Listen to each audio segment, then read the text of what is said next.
Profile of Our Excellency. I read.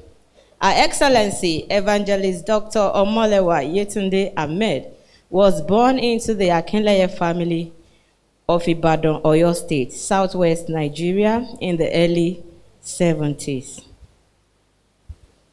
She started her education at the University of Ibadan Staff School and later proceeded to Victory Nursery and Primary School, where she obtained a primary school leaving certificate. Her secondary school education was at the prestigious St. Teresa's College, Ibadan, between 1983 and 1988.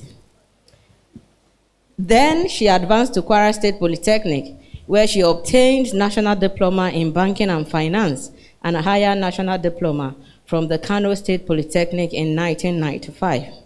Evangelist Ahmed Omolewa possessed a postgraduate diploma in Banking and Finance from Bayero University, Kano. She also bagged a master's degree in Business Administration from the Anderson University, USC, in the year 2018. She holds a master's degree in Leadership Management from the Trinity Western University, Canada, in 2020. In July 2019, she was awarded an honorary Doctor of Divinity by the Crowther Graduate Theological Seminary, Abeokuta. All her life, she has been involved in one humanitarian work or the other.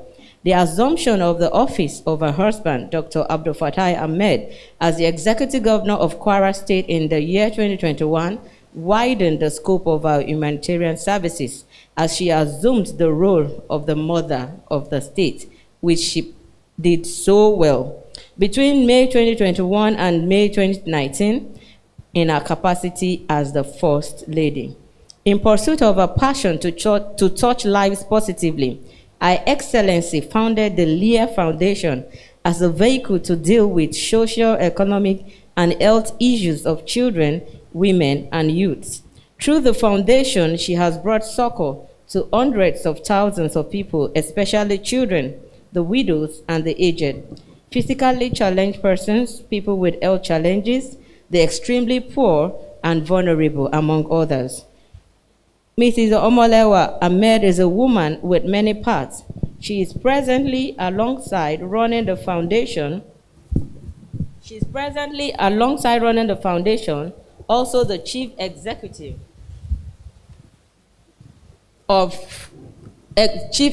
Officer of Lear Group of Companies with interest in finance, medicine, education, production, catering, and commodities. Evangelist Omolewa Ahmed is a kind-hearted woman, selfless and genuinely caring. She is a devout Christian who loves God passionately. In the year 2015, she was ordained an evangelist at the Christ Apostolic Church. She is a visionary of God's Mercy Solution Ministry and a preacher of the gospel of Jesus Christ, in capital letter. In recognition of her activities and contributions to mankind, several organizations and institutions bestowed on her several awards. For Her Excellency, Evangelist Dr. Omolewa Yetunde Ahmed, it is all about Jesus. Good afternoon, everyone. Thank you so much, Mommy Olotu. I never take for granted every opportunity that you obliged me. Thank you so much, ma. My journey as a business person, I was raised by a single mom who was into trading. So I grew up with the mentality of I go to shop with her. So I think that's where the business thing became part of me. And after I got married and we were in Kano, I realized I'd finished my education. So what next? I was trying to get a white-collar job. It wasn't coming, and I remember that when I came in, Mommy spoke about each and every one of us, we have gifts inside of us. There are things that we are passionate about. There are things that we just love to do. And I realized that right from as early in life, as early as 8, 9, 10, anything that has to do with the kitchen. I love to cook. So, and my mom, I recollect that every time there's a function, and maybe she's always, because of the kind of family, she didn't have a husband. Looking back now, I think she was really relegated to that position. So most of her friends were people who had mommies and daddies. So when they have any family ceremony or something, mommy is always the one in charge of the caterers. So they always, that's the section they coin out for her. And automatically, I was the only one living with her. I was the only child as at then. So when she's going and the omolopo, so I go with her. But for me, I enjoyed it. I didn't see it as anything. It didn't come to me like maybe it was punishment or no. I just enjoy it. So I'm always around Adogon, and even when they say, oh, you are too young, I just want to be around those women. So that is one thing that I noticed, and I also realized that along my journey, when I had to go and live with somebody, I moved away from my mom's house. The person I went to live with too happens to be somebody who loves to cook.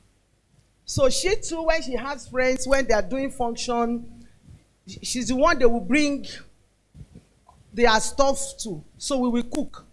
So, looking back, I think God actually allowed me to pass through those phases, because every time there's a function, in fact, the woman I lived with is a younger sister that was my friend that we met in Kwara Poly. So I went home with her. That's a long story. But I was always the only one that was available, because naturally, I love it. The sisters would be like, you are not doing, and she wasn't even doing it as a business. It's just something she enjoys doing. So she loves to cook. So she found I was readily available. So after I got married and I finished my HND, I was trying to get a white collar job. It wasn't coming. Then another thing was, because I love to cook, it also became a passion for me. So I was serving in church in that area. So I was in the hospitality unit. Every time there's a guest, God had opened so many doors for me through this cooking stuff. So that even when Bishop Oyedepo comes to Kano, then, because I used to go to Living Faith Church, I'm the one that will make his meals. So it's just been part of me. So when at a point in my marriage, I finished my HND, I was trying to get a white collar job. It wasn't coming. I had a lot of crises. I was almost running into depression. Then my pastor, my bishop, he just looked at me. This is what you love to do. And in Living Faith, we run, Bible school. Every summer, every holiday, there's a Bible school going on. So that's how my pastor just called me and said, do you mind? Can you do this? So that's how I became a food seller in church. So that's where the business part of it, because when I tell my stories, people are always wondering. I tell them I started from selling 10 naira eba. So, and I didn't have a capital to even start the business, because I had a lot of crises in the house. My husband, even though was a senior manager, he wasn't willing. At that time, there was the issue of the strange woman. So I was just like a figurehead, just existing. So that's how the business part of it started for me. So I started cooking. It started as a service. Then from service, the church offered that, okay, come and start selling food. And gradually, then also when there are functions in church, if you are doing ceremony too, because I enjoy it, I will write lists for you, buy it. I will cook for you. So, in the course of that, I met, when Barrister was speaking the other time, she spoke about finding help in unusual places. I remember then that there was a sister in my church who got married late. It's something we were believing God for. So when she was going to get married, I just looked at it. Okay, what do I have? I don't have money to give her, but I can cook. So I offered to do a voluntary cooking for her. So there's a woman then in Kano. She used to be like the number one decorator when the likes of the abachas, the whatever are doing functions. It is this woman. Her name is Mrs. Toyin Odutola. So this woman tasted my jollof rice at my friend's son's at my friend's son's wedding. Birthday, because she was one that decorated at the wedding. So she met me there, and it was a time they used to use balloon. They used to use a lot of balloon, and the venue was like an outside place. So by the time she came, I think normally when she does decoration, she will come back to just to see that the work, everything is fine. So by the time she came, the balloon, half of it had busted. So she was expecting, some kind of reaction because I was the one that contacted her. But I approached her from knowing her status. So I was just all over the place. Hey, Auntie Toyin came for this. But, I was just running all over the place and, trying to, to just entertain her. So I didn't know she was noticing. So 2 weeks after was my friend's son's birthday. So she came for that birthday. So that birthday was when she actually ate the food. She came with her children. So she called me the Tuesday after that her children said they wanted the jollof rice they ate at the party. So that was the beginning of a complete 360 turnaround in my business. So I started going to her house every week. I will make jollof rice. She will keep in the freezer for the children. I'll make jollof rice. I'll make moi moi. So this woman, I said she's the number one decorator in Kano State. So as she's going to the people's house, the moment she negotiates her decoration, she will say, I have a sister. If she cooks rice for you, you will eat another rice. And she's, she's very, this very outgoing. She's an Ijebu woman. So she's very, so that's how she held my hand and began to take me into places ordinarily I never thought I could enter. So by the grace of God, my calendar became so full that before we relocated to Ilorin, some of those Awusas, because there's a lot of competition. So some of them will change their dates to suit my date because they want me to cook for them, yes. So that was how my catering business, that was how we started. And also in the course of it, at one point I bought a deep freezer. I started selling ice block. That's part of my journey too. And when I'm selling in church, I used to prepare Zobo into bottles. I was selling it too because I couldn't afford minerals. So it was a process for me. And so when Ms. Odutola came full force into my life, then the crisis I had in my marriage was an open show. It was an open shame in Kano then.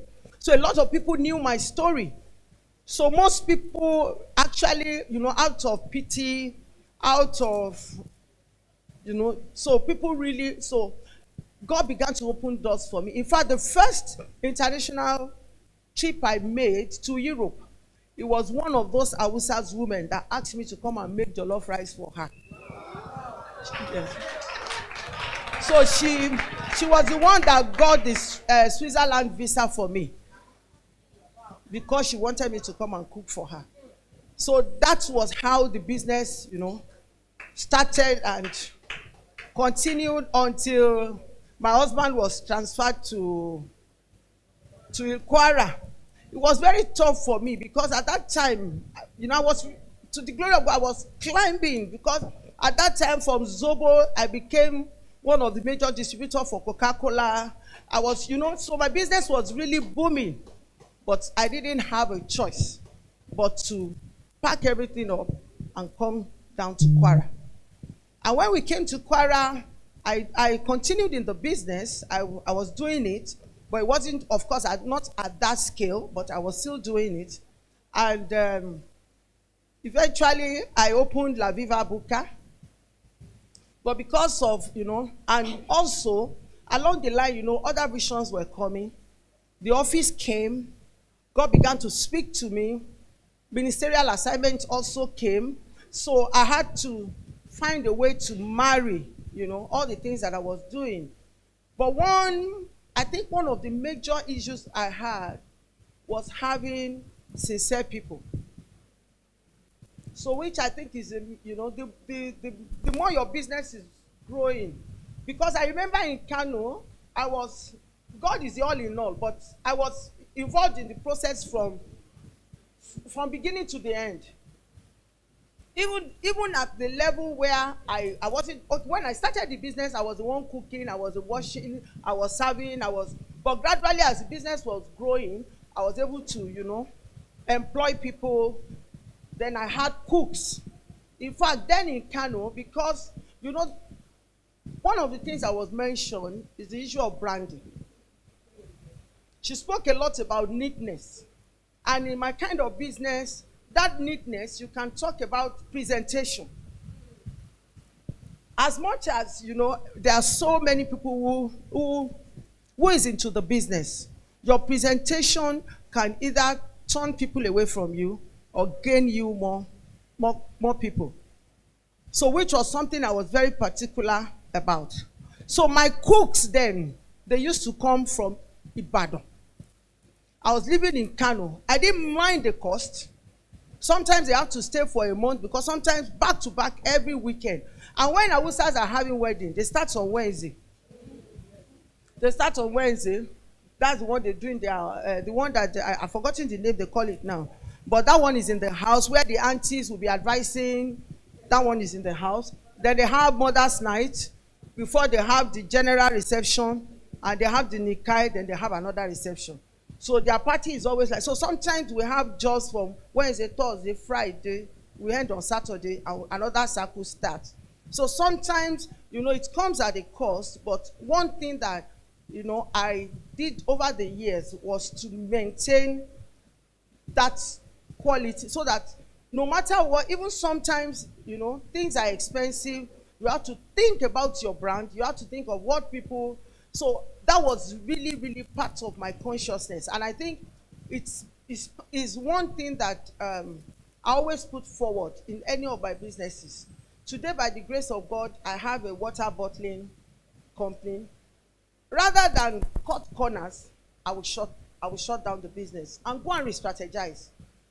For instance, now La Viva is closed. I had to close it because I wasn't around. Quality was affected. For me, it wasn't about the money, but the identity. So I just called my staff and I said, you know what, I'm going to shut this down until I'm able, I have the time, I have the resources to rebrand and re-strategize, which was what I did with the water bottling company too. That too was shut down because I had a lot of issues, with staffing, with, people that I trusted. So over the years, I think that's just been what has been working for me. And I also try to be very, very involved. I try to be because then one other thing is, for me, my businesses, every of my business is like an instruction. It's one about the kingdom, and two is about service. To the glory of God, I say it, without sounding boastful. If I really don't have a business, because I don't have so many needs, people who know me, if I don't go out in 1 month, it doesn't make any difference to me. So I'm not Asho, you have to buy Asho. Apart from church. So my quest for things is so minimal. So for me, it's not about jewelry, acquiring wealth, but it's more about the kingdom. So every of my business has a God. Because when we came to Ilori, I started a commodity trading business. I was doing Nestle water and Chivita. I was big into it. At one point, I did Starcom. There was a time too, I had a children's Gorgeous Kiddies Plus. I was selling children's wares. But At one point, the Lord told me that He wanted me to sow my business, for Him as a seed. So I collapsed the water business, the clothes business, and everything. That is what we now have. The juice business, rather. I wasn't producing. I was a distributor. So that was what started the Leah Water. So I also realized that despite the challenges, God is the owner of the business. So no matter how much the wave, blows us back and forth, the owner keeps holding it. And most of the time, it makes it a learning curve. In 2022, we had a major setback. I think I was sharing it last week when I talked about my mental health was affected. It was a major one that almost took my life. But it was a learning curve. When I came out of it, what God has done between that 2022 and now. The hospital has grown. Now we have a dental clinic. Today, by the grace of God, we have 3 diagnostic centers in the city of Ilorin. So I think also, apart from the fact that we are looking at it for our benefit, God should be at the center of the entirety of whatever we do.